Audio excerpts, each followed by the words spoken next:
Well, I can't tell you how excited I am to see all of you here after 3 years of a pandemic.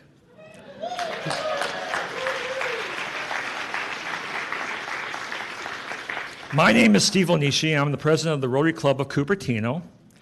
And on behalf of the city of Cupertino, the Cupertino Chamber of Commerce, and the Rotary Club, I want to welcome you to tonight's State of the City Address.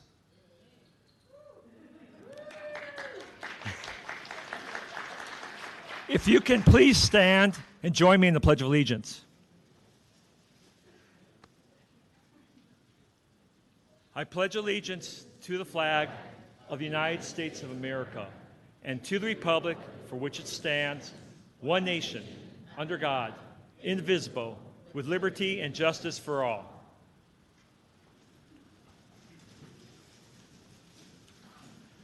Many of you know that Rotary is a very large organization. In fact, we have 1.4 million Rotarians across the world.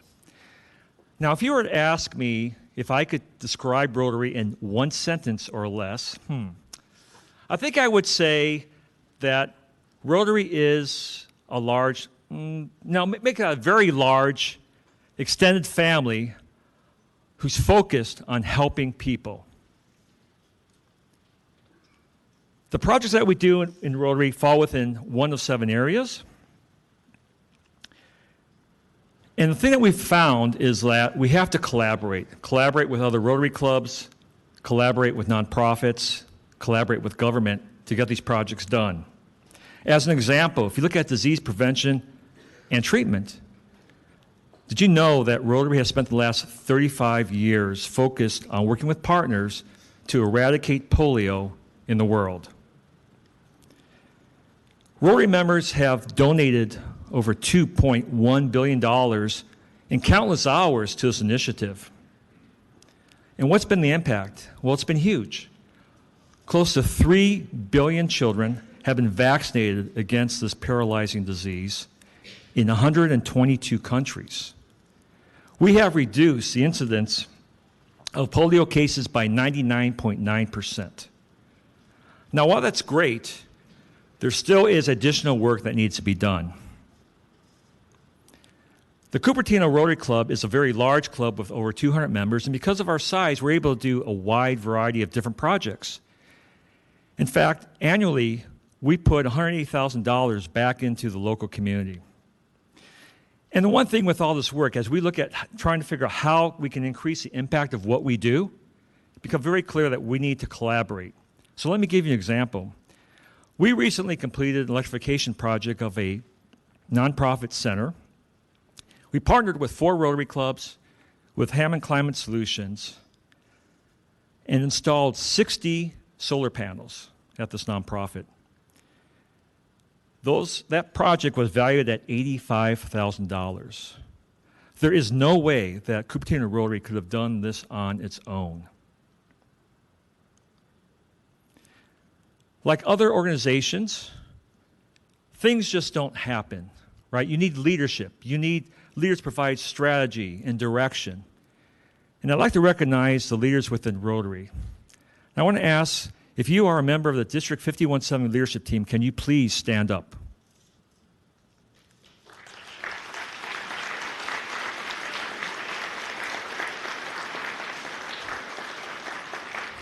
If you're a member of the Cupertino Rotary Club in leadership, either the cabinet or the board, can you please stand up?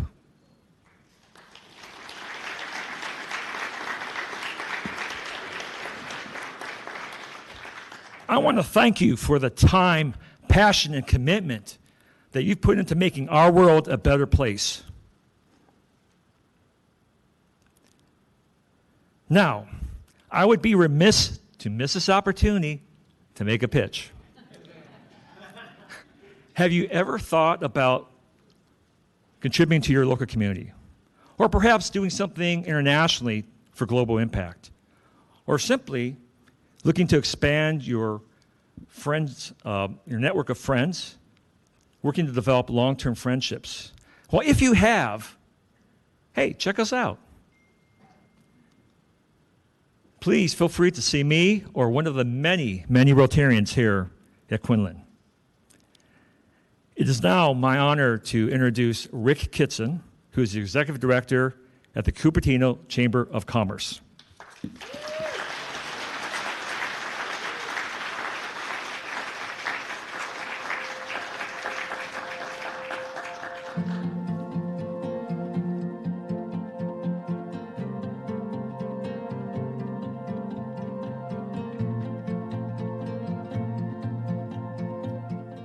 Thank you, Steve.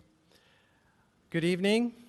I'm going to speak briefly about three things: the Cupertino Chamber of Commerce, the City of Cupertino, and billionaires in space. Let's get started. As Steve mentioned, I'm Rick Kitson, and it is my honor to serve as the Executive Director for the Cupertino Chamber of Commerce. This is the Chamber's 69th year. We are a passionate and proud advocate for Cupertino and have been from the very beginning.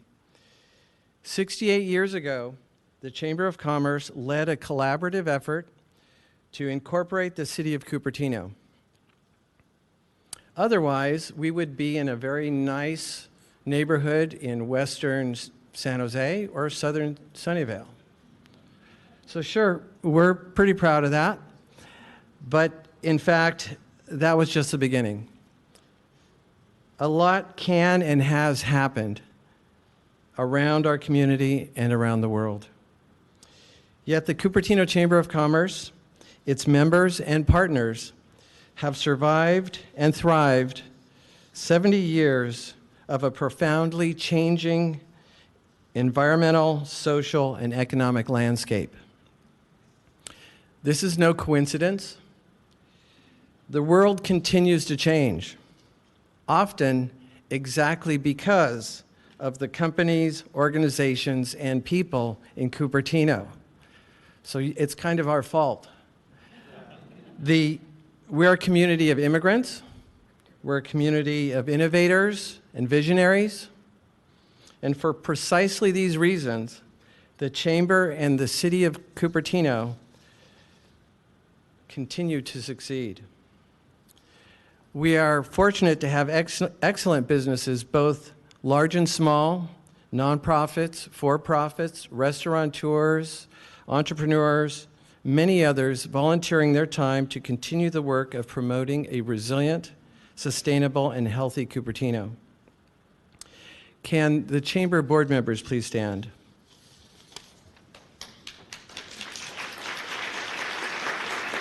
I'm just going to read through the names. Sean Panchal, Claudio Bono, Danielle De La Torre, Marissa Spatafor, Rod Diridon, Mike Rohde, Talia Swanchang, who is serving the delicious food this evening, by the way. Our board members also are Donna Austin, Tom Abakumovitz, Jennifer Van Avery, Michelle Farmer Vieira, Catherine Chen, Stacy Yao, John Zarelli, and John Tang. Thank you for your support. Thank you for the applause.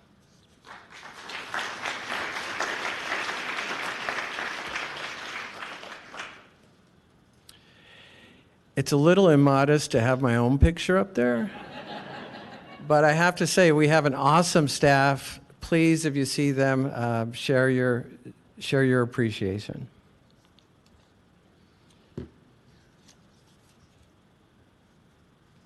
Chamber members and organizations have committed themselves and their livelihoods to the success of Cupertino.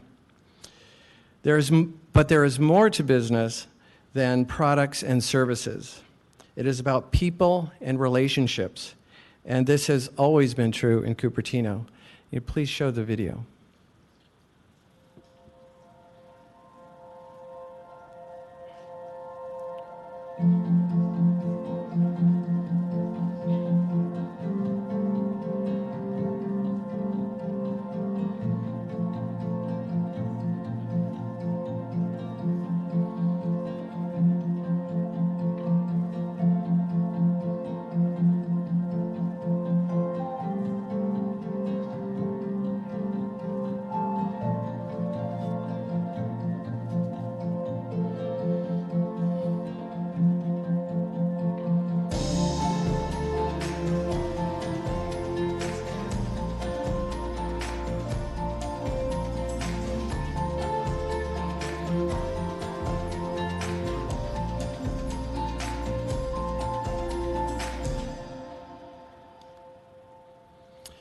And finally,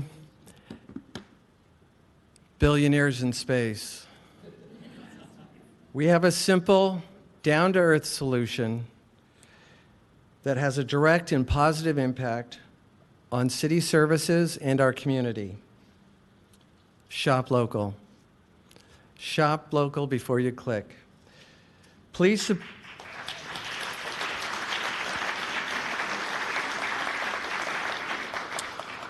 support local business. Invest in the businesses that are invested in the success of Cupertino. Together, we can continue to succeed for another 70 years. Thank you.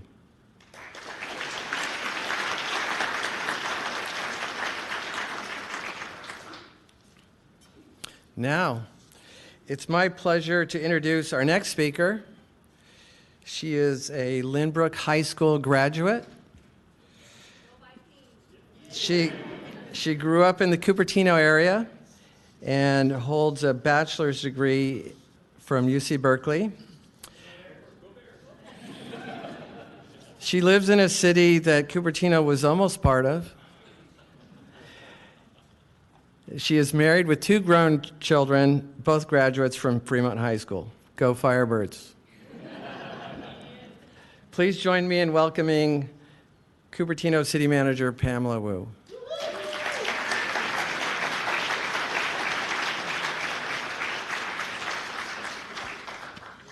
Thank you, Rick, for the warm welcome. I feel like I'm at home. Good evening. Welcome. My name is Pamela Wu, your city manager. Before I get started, if I can have the elected officials, dignitaries, current, present, yes, you know who I'm talking about, council members, congressmen members, rise for a round of recognition.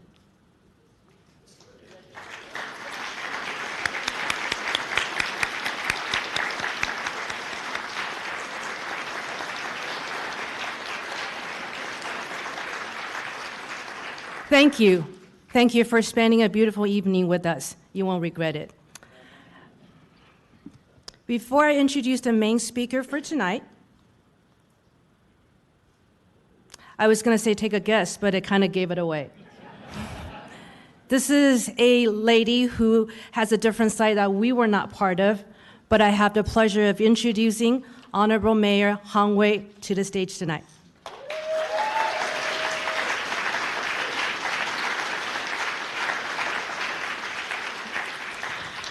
Thank you, City Manager Wu, for that nice introduction. You know, once upon a time, I was young.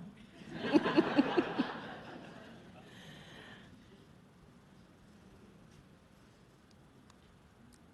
think I need to start with something.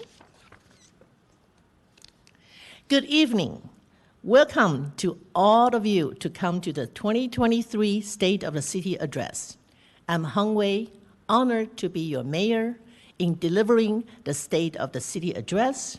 But first, I'd like to thank the partnerships with Cupertino Rotary, the Chamber of Commerce, and the City of Cupertino for their many, many hours of preparation, implementation, and the work to make this a welcoming State of the City Address. The partnerships really work. The state of Cupertino is challenging, but there is a quote that challenging brings opportunities.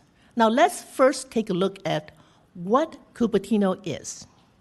We are 13 square miles and population a little over 60,000, average age 41, population over 65, 12.5%.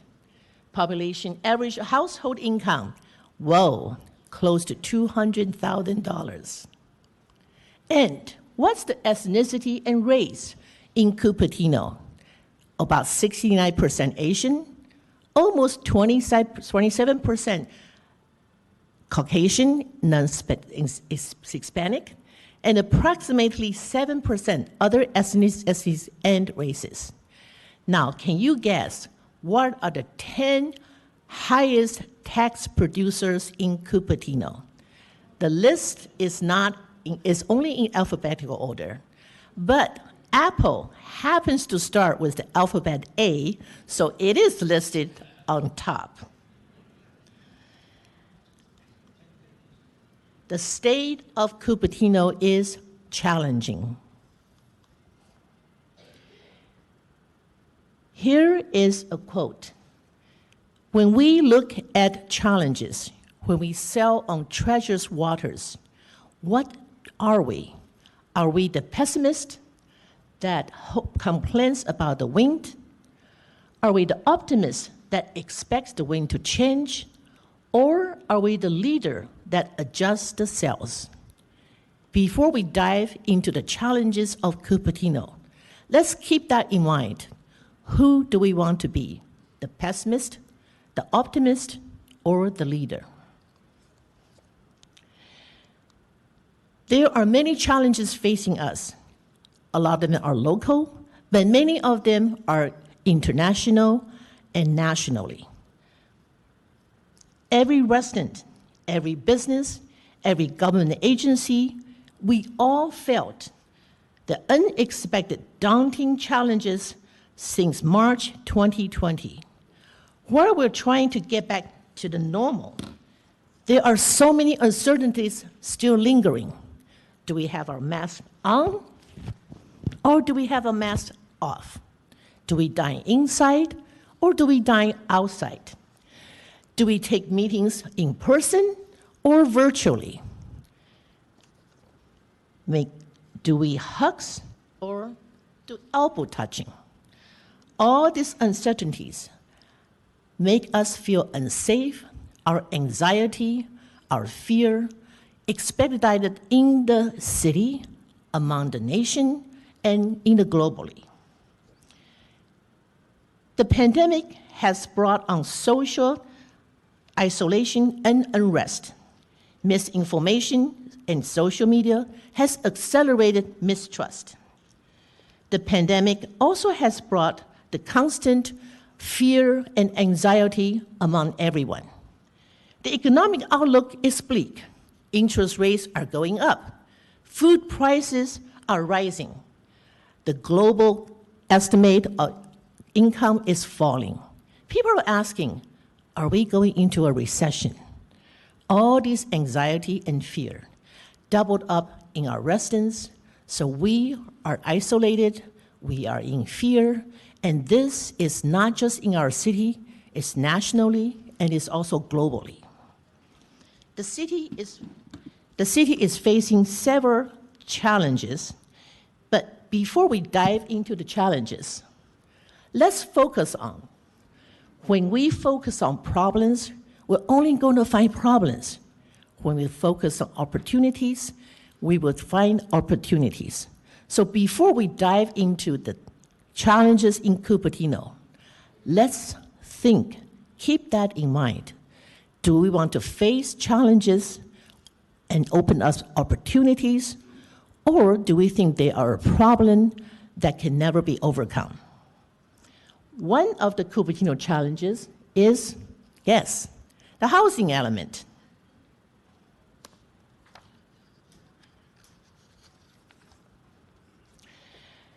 The housing element is not unique to Cupertino, but the revising of the housing element is daunting, a task that Cupertino continues to tackle. The city is late in turning its housing draft element. We barely turned in February 7th of January. We are late in delivering our housing element. The housing element generation population is, the housing element is missing in Cupertino. This is one of our biggest challenges. The second challenge is our grand jury report. A house divided, Cupertino City Council and city staff.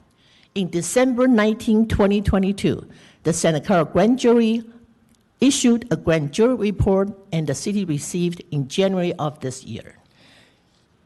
We will respond no later than March 20th, which is only less than a month away. We have a lot of work to do. If you like to see the 51-page housing element, the grand jury report, please use the QR code.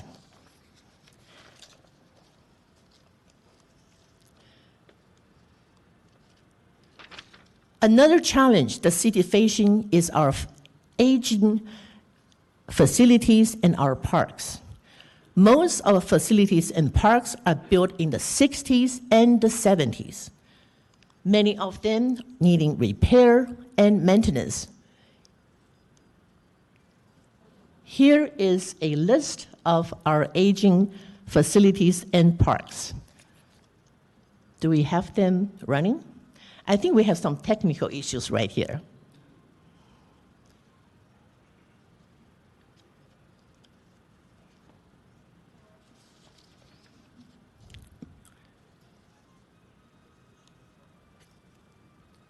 Okay, so should I just continue without it? Okay. The state of the Cupertino is progressing.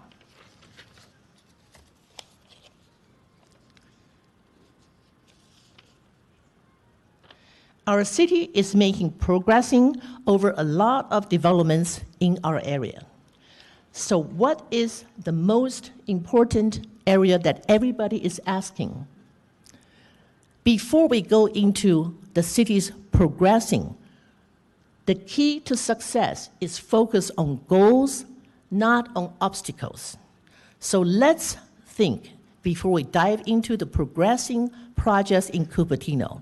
Remember, this is a progress.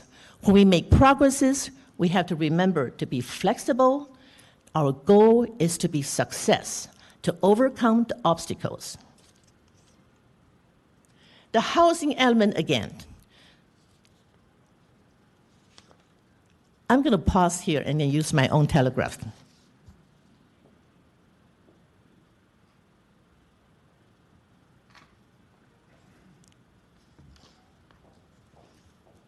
The teleconference is not working.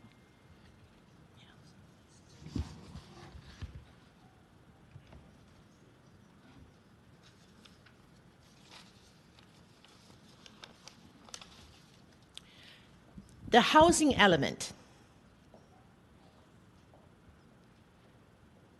Though not unique to Cupertino, revising the housing element process is a significant challenge to Cupertino City. Let me find where we are.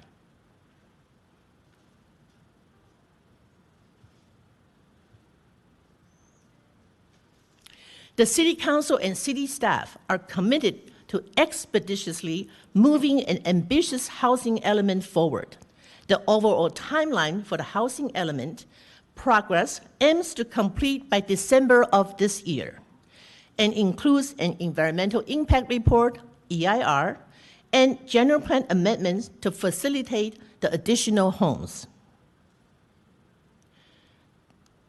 The RISE project, which most were known as the redevelopment of Valco, was approved under Senate Bill 35 in 2018 and overcame legal challenges in 2020.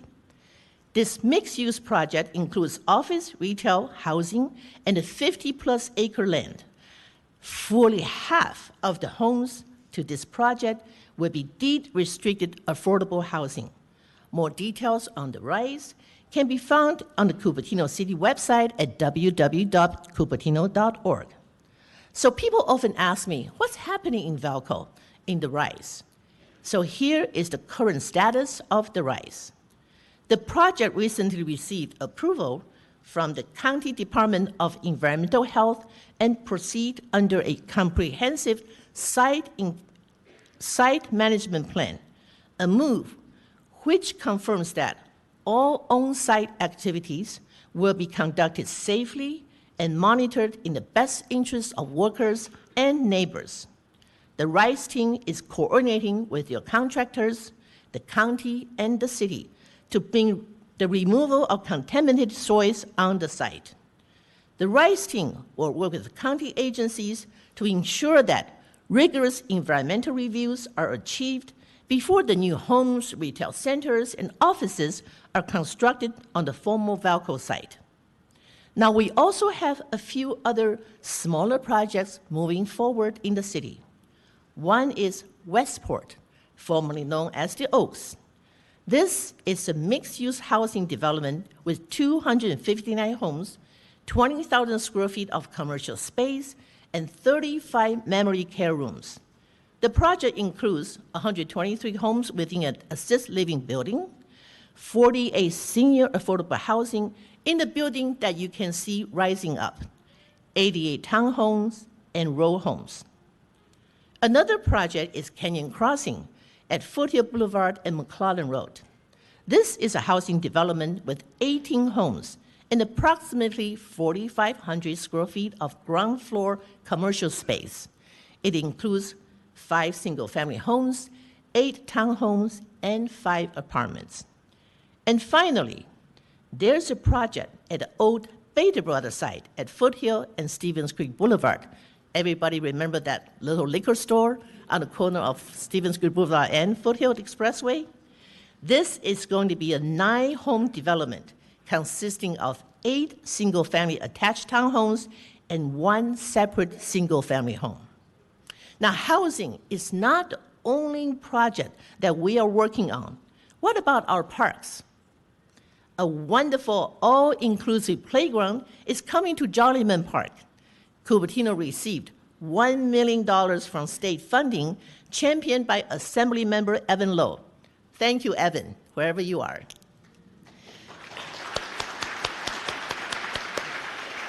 The long-awaited Memorial Park renovation is finally in the making. This is currently in a conceptual design phase. The next phase includes a schematic design and environmental assessment. The city is still accepting public input.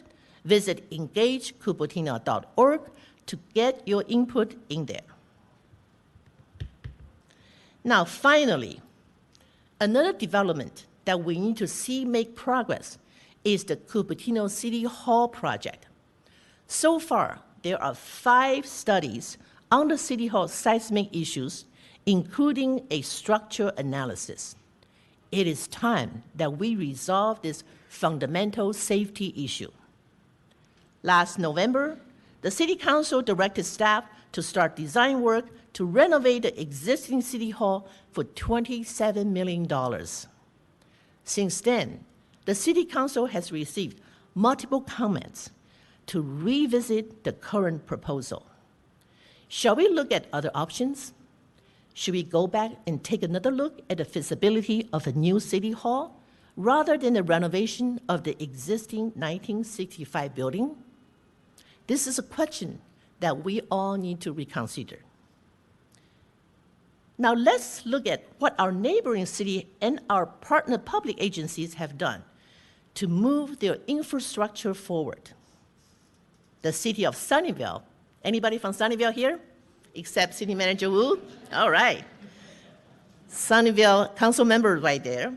The city of Sunnyvale is poised to cut ribbon at the new Civic Center and City Hall, a 4-story, 120,000 square foot, environmentally conscious, modern, inviting building that is expected to produce enough clean energy to power itself. Let's give that a round of applause. Cupertino Union School District is also moving forward. They're having a board meeting now, so they said they couldn't come today. But Superintendent Stacy did drop by a little bit. The Board of Education approved a 10-year lease of the entire Regna school site to Tessellations, a private school already located in Cupertino. The revenues from the lease will provide ongoing financial resources to the district.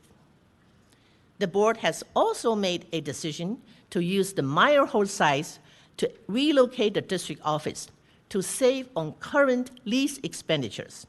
In addition, the Meyerhold school site also have extra classroom spaces to rent and to create ongoing revenues for the district.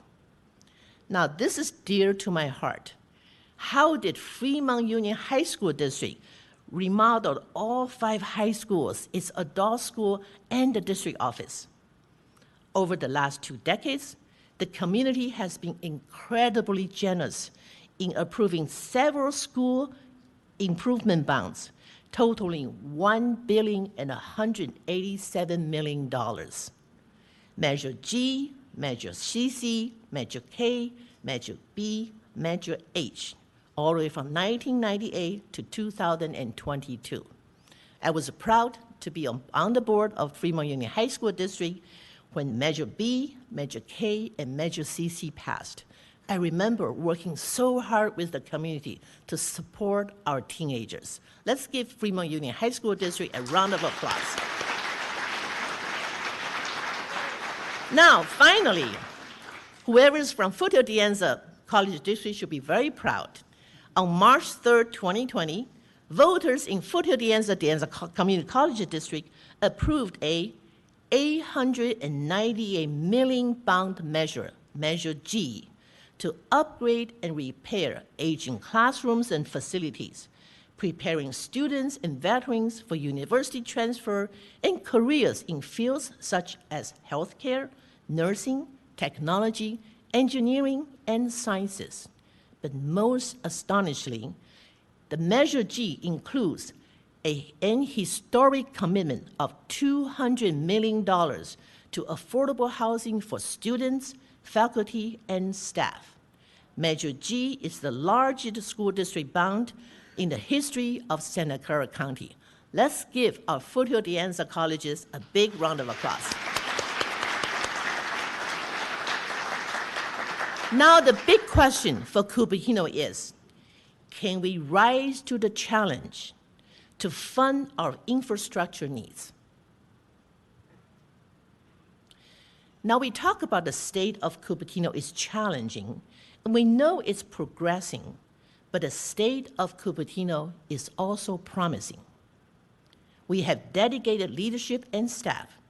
The city has won multiple awards across different departments: finance, sustainability, IT, public works. The list goes on, as you can see. The state of Cupertino is challenging, progressing, promising, but is ever evolving. It stands fluid, will change as time goes on, as we continue working, learning, and growing together. Now back to the civil grand jury. We are not going to be a house divided. We will be a house united.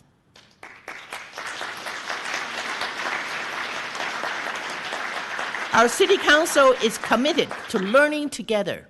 For example, council has already engaged in a leadership retreat and has another retreat scheduled for Wednesday, March 1st. Council also adopted a new City Council Procedures Manual on February 7th to promote communication, understanding, fairness, and trust. Furthermore, with the support of my colleagues, in council, we can continue to press for meaningful process reform.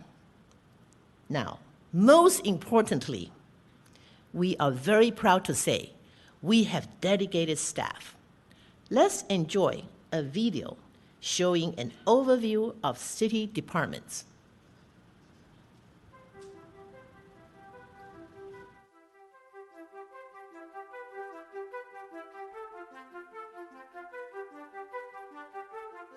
Hi, my name is Jumaini Judo Prasetyo, and I'm an account clerk in the Finance Division of the Administrative Service Department. Our team is responsible for the city finance and human resources function. In finance, we are responsible for all financial reporting, in addition to payroll, accounts payable and receivable, and business licenses. In the past year, we adopted budget for the new fiscal year, had a clean financial audit for the fiscal year 2021, implemented new business license software, won an innovation award, and more. In human resources, our staff is responsible for all aspects of the city HR function, including but not limited to recruitment, benefits, and workers' compensation. Last year, we completed labor negotiations with the city bargaining units, completed paperless personnel files, held 96 professional development and training sessions, conducted 42 recruitments, and much more. Hi, my name is Araceli Alejandre, Legal Services Manager with the City Attorney's Office. Our department is the city's legal support team. We serve and support our city council and commissions, the city manager, department directors, and other city staff by providing legal advice, representation, and advising on legal matters and changes in the law. Our staff is dedicated in our mission to deliver high-quality legal support and advice to keep the city running smoothly, efficiently, and in compliance with the law. Hi, I am Ray Delgado, Multimedia Communication Specialist in the Office of Communications with the City Manager's Office. The City Manager's Office is made up of several divisions that work to carry out city's goals and objectives in support of the City Manager and City Council. The City Manager's Office also manages and facilitates the City Work Program, which outlines all of the city major projects for each fiscal year. Now let me tell you a little bit about each division. The City Clerk's Office handles democratic processes such as elections, access to city records, legislative actions of the City Council, and transparency of government. This team works tirelessly to manage campaign finance and conflict of interest filings, open meeting laws, and public requests for information. As a liaison between the public and City Council, the Clerk's Office works hard to provide various services, including playing a major role in City Council meetings, meeting agendas, and ceremonial functions. The Office of Communications is comprised of two divisions, Communications and Video. We communicate with our community every day about city services, news and programs through the city website, e-notifications, social media, the City Channel TV station, Radio Cupertino, and much more. Our staff works with nearly every single division of the city for both internal and external communications. And we also help support live televised events like this one. There's no place for businesses like Cupertino, where the tech giants and startups operate alongside an array of retail and restaurants. Strong economic development increases tax revenues, available jobs, and opportunities for residents. Our Economic Development Division supports the vibrant business community with policies and services for a strong and diverse economic base. The Office of Emergency Management is dedicated to coordinating public safety response and emergency preparedness. This team manages the Citizen Corps and block leader programs with over 700 volunteers. Last year, staff developed the first evacuation resource maps for residents and designed the new Green Blocks programs to share preparedness and sustainability information with our neighborhoods. Our Sustainability Division is dedicated to lowering our city's carbon emissions, being transparent in our progress, and making it easy for residents to engage with our many programs. We can't do this alone, and we're proud of our community advocating for a more sustainable city. Cupertino was recently recognized as an A-list city in a global survey, showing that your collective action here does make a difference. Hi, I'm Syra Kubrian, Administrative Assistant in the Community Development Department, or CDD. CDD consists of the Planning, Building, Housing, and Code Enforcement divisions. Our role within the city is crucial in the use, development, and maintenance of property, and we have a focus on quality of life issues, health and safety, and great customer service. Our team is dedicated to a wide range of topics, all of which involve the welfare of individual residents and our community as a whole. We develop long-term policies, uphold city codes, administer affordable housing programs, and work with residents on building and planning permits. In addition, our staff also handles zoning and development throughout the city. We work with other city staff on business licenses and permits and partner with external agencies. Just in the past year, our planning and building divisions processed more than 2,200 permits. Our team works tirelessly to serve our community through all of these things, working directly with our residents and businesses to better our city. Hello, my name is Quentin Adams, a business systems analyst with the city's Innovation and Technology Department. INT provides almost 100 software applications that assist staff, residents, guests, and business partners. Whether you're signing up for a class at Quinlan, applying for a building permit, or reporting a pothole, our staff in IT helps build, support, and maintain those applications. We also work hard on our extensive computer network, which includes free Wi-Fi at all city facilities and some city parks. In addition, we maintain an extensive audiovisual network that allows our residents to access city TV, Zoom, and radio events from their homes. On top of that, our team is dedicated to giving our community access to a ton of information on our city website by supporting web pages for City Council, project updates, upcoming public meetings, and much, much more. Check out one of our applications we've worked diligently on, Cupertino's Service Finder. There you can see all the city-related specifics on your neighborhood and other pertinent information about the city. Hi, I'm Robert Kaufman, a recreation coordinator from the Parks and Recreation Department, which consists of 29 full-time staff, 50-plus volunteers, and more than 100 part-time staff during our busy season. The Parks and Recreation Department organizes and hosts more than 70 community events annually, including community favorites such as the Big Bunny 5K, tree lighting, summer events, and the 4th of July celebrations. We also organize more than 2,600 programs each year, from toddler classes such as Create Together to beginner line dancing for adults 50 years old and better. Preschool, youth, teens, adults, seniors, we offer it all. Additionally, our department manages community facilities such as the Quinlan Community Center, Sports Center, Senior Center, the McClellan Ranch Preserve to Blackberry Farm Golf Course, just to name a few. I wish I had more time to tell you about everything the Parks and Recreation Department does, but we'd be here for a while. For more information on programs and offerings, our staff would love to talk with you anytime. Hi, I'm Jennifer Chu, a senior civil engineer in the Public Works Department. Public Works has 5 divisions, which include operations and maintenance, capital improvement program, transportation, environmental programs, and development services. Overall, our department is responsible for the design, construction, and maintenance of city-owned facilities. In addition to public streets, parks, sidewalks, curbs and gutters, street trees, traffic signals, and much more. Our operations and maintenance crew are the city employees you see every day, working on our streets and in our parks, keeping Cupertino beautiful and safe. Their efforts as of late have been focused on the recent storms.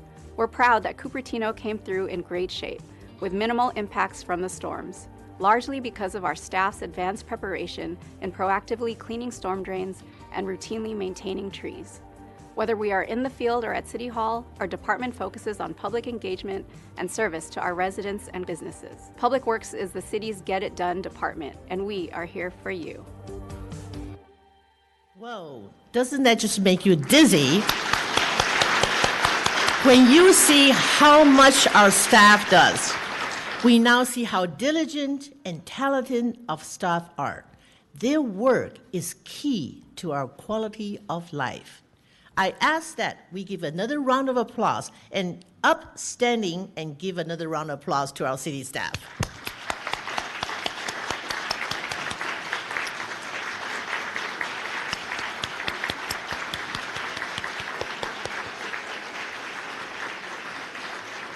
So just another note, we're going to make this fun, right?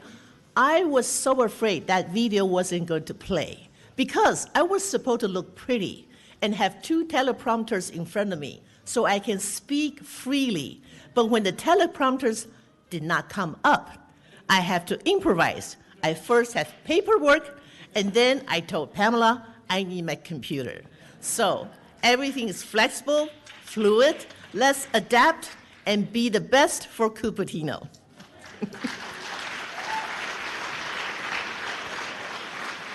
So on one last note, public safety remains a top priority. The city will work on enhancing public safety measures, including but not limited to the following: data-driven crime analysis to tackle crimes specific to Cupertino. We got a whole table right here. Give them a round of applause. That's what they're going to do for us. A Vision Zero strategy to reduce all traffic fatalities and severe injuries while increasing safe, healthy, equitable mobility for all. The ultimate goal here is to create a feel-safe Cupertino. Feel safe. The why behind every resident, every public agency, every staff, every city council. Why are we doing this? It is that we all want to have a safe place to live, work, and play. Cupertino will invest in public safety so that residents feel aligned and connected with themselves, with the environment, and the community.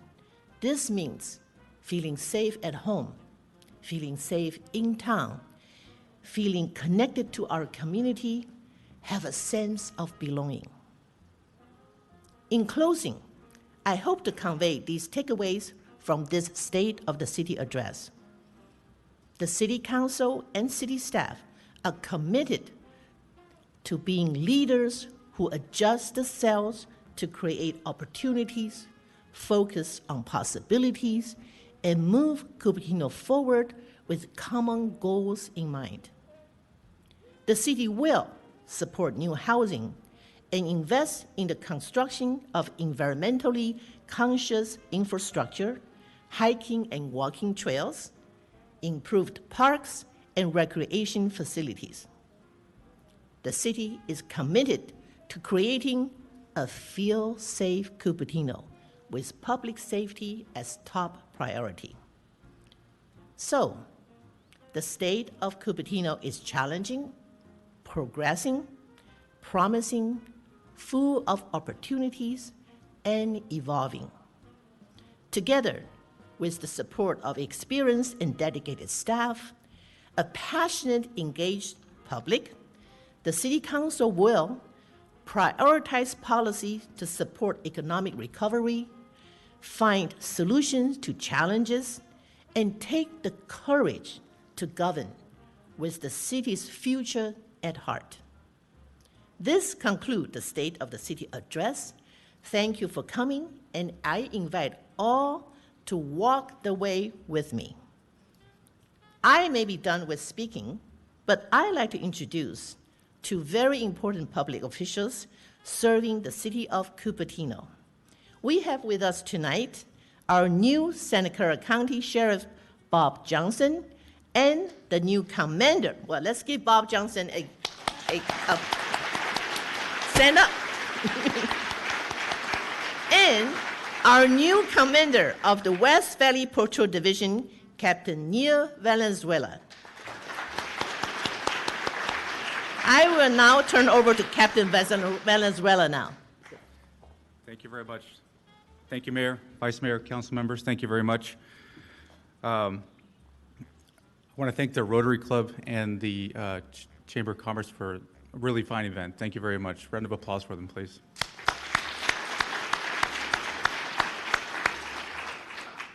It's our pleasure to serve as public safety for the city of Cupertino. I'd like to acknowledge some of our VIPs here from the Sheriff's Office. I have Assistant Sheriff Mike Doty, your previous captain, Captain Rich Urena, and Lieutenant Brett Moore and Lieutenant Jason Brown with the Sheriff's Office. We appreciate it's our honor to be your public safety for the city of Cupertino, and I'd like to invite Sheriff Bob Johnson up here.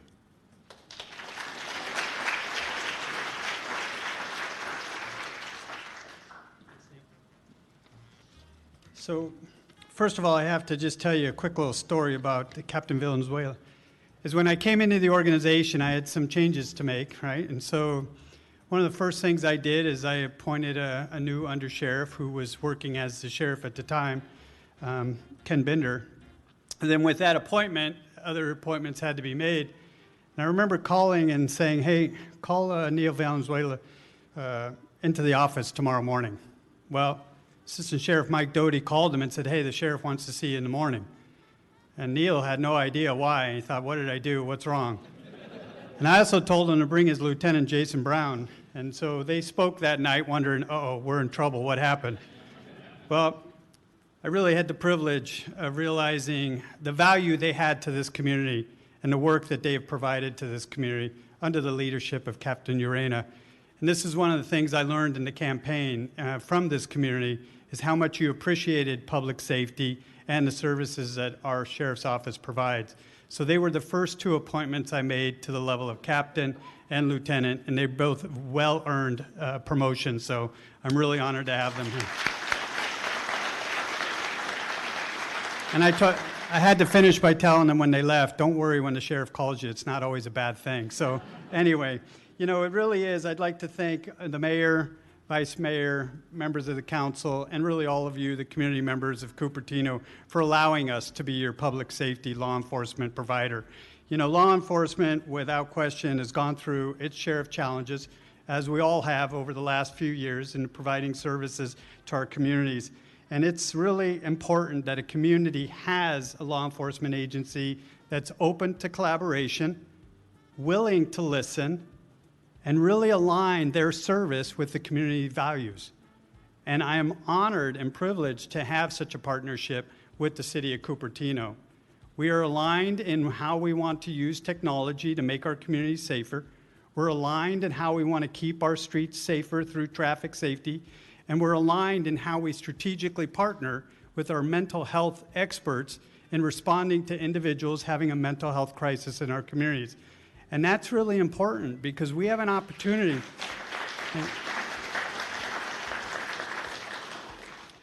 You know, we have an opportunity, and this is what excites me about law enforcement in this particular relationship with the City of Cupertino and others, is that we have an opportunity to really move the needle in how we want to provide law enforcement services for our communities. We have an opportunity to be second to none in what we're doing. And in many ways, we're accomplishing that right now in the City of Cupertino. Just as I said, having those dedicated motor enforcement units who are strategic about traffic enforcement to help minimize injuries in our communities. We're doing that right now with building those relationships in our schools with our SROs, our school resource officers. We're doing that right now, like I said, partnering with mental health experts and providing that psychiatric emergency response team. That's very rare to find in law enforcement, to have all of that in place in this particular moment in time with all the reductions that agencies have faced. And we're aligned, like I said, in looking at the best uses of technology. This is the Silicon Valley. And I said it in my oath of office last week. If we as a people can't move the needle to what we want our law enforcement agencies to provide service for, in this valley, this region, the most innovative and well-funded regions of the world, then we collectively will have failed. And I don't like failing. So again, I am honored to be your sheriff. I'm really excited about working with you as a community. I'm really excited about the advisory group that we're going to have in place so we can have constant communication with our residents and business owners so we can align our law enforcement services to your needs, your values. And I'm excited about what the future will bring us and what law enforcement will be in the years to come. I believe it's going to be different than what we envision today in 4 or 5 years from now. We're going to keep moving forward so that we can be the best that we can be. So thank you for having me tonight. Thank you, and I'd like to give again the captain and lieutenant a tremendous round of applause because in closing, what I told Neil when he took over is because of the success Captain Urena had, I said, hey, rule number 1, don't screw it up. So with that, thank you.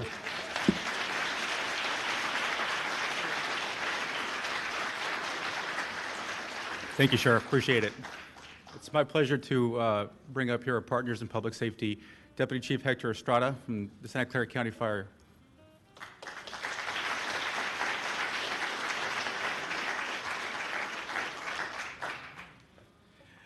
Good evening. The fact that law enforcement stayed within time is the most pressure I've had on me all year. So what I'd like to do we have a, I wanted to, you got it? Thank you. So I wanted to first acknowledge the presence of a couple of executive staff that we have here, part of our leadership team. The first person that I'd like to acknowledge is our fire chief. She provides the leadership and the inspiration and vision for us as we continue to serve you here in Cupertino. That is Fire Chief Swana Gurgao.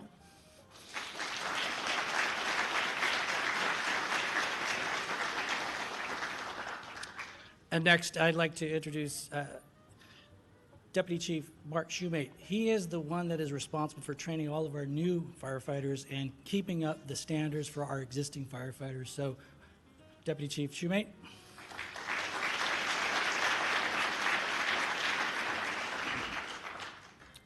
And we have a video, so I'm going to start with that. From its humble beginnings as one of the first counties in California to its modern achievement as the center of technological innovation, Santa Clara County has always required fire services that are innovative, progressive, and dedicated to the lives, property, and environment that make the county unique. Following the withdrawal of state fire services from the valley floor, Santa Clara County Fire Department began with the merger of two small fire districts in 1947. Since then, the department has worked to best serve its communities through regional cooperation by way of consolidations, mergers, and contracts. From the quiet streets of Los Altos Hills to the historic boulevards of Los Gatos to the nightlife of Campbell to the epicenter of innovation in Cupertino, Santa Clara County Fire Department has grown into an all-hazard modern fire department as diverse and unique as the communities it serves. Santa Clara County Fire Department staffs 15 fire stations, covering 132 square miles and serving over 225,000 residents. Within its jurisdiction are three major freeways, Highways 85, 17, and 280, that serve hundreds of thousands of commuters each day. Our service area includes a diverse population across geographical areas that range from densely populated metropolitan areas to rural hillside communities with limited access and significant wildfire risk. There are world-renowned wineries, expansive open space preserves, essential reservoirs, and retirement communities that house thousands of older adults. The department serves over 100 primary and secondary schools, 3 major community colleges, and one of the nation's most prestigious universities. Originally organized as the Santa Clara County Central Fire Protection District, the agency formally adopted the name Santa Clara County Fire Department in 1997 to more accurately represent its growing responsibility within the county. Today, the towns and cities served as part of the Central Fire Protection District are Cupertino, Los Gatos, Montecito, and Saratoga. The department also serves the Los Altos Hills County Fire District, the City of Los Altos, the City of Campbell, and the Saratoga Fire District through contracts. The department also provides executive leadership to the County Office of Emergency Management and Santa Clara County Communications. The Santa Clara County Fire Department is also the contracted fire marshal for the county. Santa Clara County Fire Department provides a variety of services that include operations, fire prevention, support services, administration, and county services. Operations include fire suppression, emergency medical services, hazardous materials, and all hazard rescue services. Fire prevention encompasses engineering, education, and enforcement. Support services is responsible for facilities, fleet, and logistics throughout the agency. Administration services include the Administration and Planning Division, Business Services, and Personnel Services. County services encompass management contracts for 911 communications and the Office of Emergency Management, as well as county-wide fire marshal services.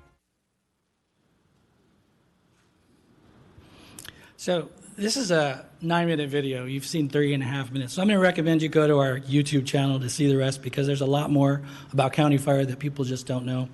I do also want to just reiterate that we are providing a wide range of services, and that we're made up of 15 fire stations, that 3 of which are actually in Cupertino. Those are the Cupertino Station, Seven Springs, and Monte Vista stations. We have in Cupertino 5 specialty pieces of equipment, which include a hazmat unit and then a very special piece of equipment is known as a tractor-drawn aerial. It's the really impressive piece of equipment that has the giant ladder on it. It requires 2 firefighters to drive it. That one can get pretty much anywhere you need to go in very tight urban spaces. So looking forward, it's going to be a great tool for us. It's going to be a great asset to the city, and we're very proud to have it. In addition to that, I do want to remind you that in 1947, the district was formed. Much of the property that Cupertino now occupies, or that is now Cupertino, is part of that. So we have always been your fire department from inception. We're very proud of that. We want to make sure that it's through the cooperative structure and and partnerships that we actually provide the level of service that we do. And we're structured in order to provide a comprehensive and all-risk response to the city of Cupertino, And in 2022, we actually responded to 4,000 calls within city limits. We dispatch fire crews according to the risk type and severity. This places the most appropriate units with the specialization that's necessary in order to best meet the challenge that's presented by the incident. And we are going to go to the next slide. I'm going to call your attention because I'd like to just review a couple of very annual stats from last year. The top left is our call volume. So I'd like to point out one thing, and that is that our pre-pandemic levels of service, so the number of calls, if you look at 2018 and 19, we're there. So we were waiting for post-pandemic, the new normal. So as far as we're concerned, we're already here. We have in the past experienced a growth rate that averages about 3% annually for call volume. So we're tracking towards that. We're expecting that in the future, and we're ready for it. We want to, our expectation is that the things that are going to be driving that are going to be development. So you heard a lot about projects that are coming forward. We're supporting that, and we're partners with other city departments in order to push those forward. And we are also in a position to help support as Cupertino meets its housing elements and basically just making sure that those services that are necessary for those new residents are there. The next would be the bottom left. It's a pretty busy table. You probably can't see the actual values, but what I'll say is that for the three stations, 71, 72, and 77, the city of Cupertino actually has about a 4.5-minute response time. That's actually for us is a very good number, because what that means is that for the time that you call, the call taker takes your information, figures out who's the best resource and the closest to go, dispatches that unit, they turn out, which means they get in the rig and go, drive, and actually go on scene. That's about a 4.5-minute average. That is very, very good. That's telling us that we have a really...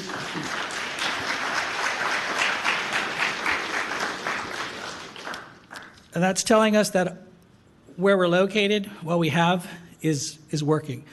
In addition to that, in order to really face the challenges of increased growth or increased call volume, we have a couple of things in the queue. Our comm center, which is basically using a computer-aided dispatch system, is being upgraded this year. That'll allow us to get through the dispatch process faster. It also combines law enforcement, sheriffs, us, fire, and EMS, so ambulance.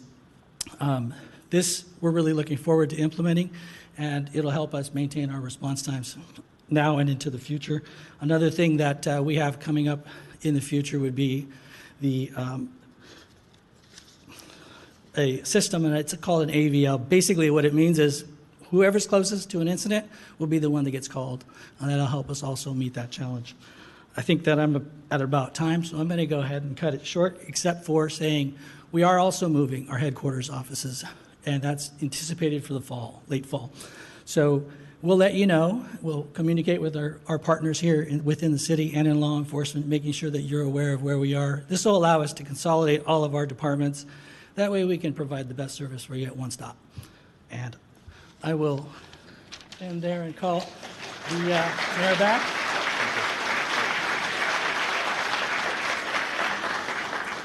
Thank you, Deputy Chief Estrada. I'd like to invite back to the podium our Mayor Wei. Well, the State of the City address is almost over, but look at, we have our Sheriff's Department, our Fire Department, so it is very appropriate for us to end our State of the City address to really concentrate on building a feel-safe Cupertino. And our Fire and Sheriff Department is part of it. Thank you for coming. So Cupertino does not stand alone. We are in partner with our staff, our public, the City Council, our neighboring cities, our nonprofit organizations, the Chamber of Commerce, and numerous organizations around us in Santa Clara County. We are a city part of the greater Silicon Valley. Partnerships matter. We make things done, we move forward with partnerships around our city. I always want to say we're south of Sunnyvale, west of San Jose, north of Saratoga, and to the west, we have beautiful open space. That is unique in Cupertino. We are part of Cupertino. Let's feel safe and call Cupertino home. And this is not the end of it. This is a public meeting, so I'm opening up for public comment. If you'd like to make a public comment, raise your hand. I think everybody wants to go out for dinner.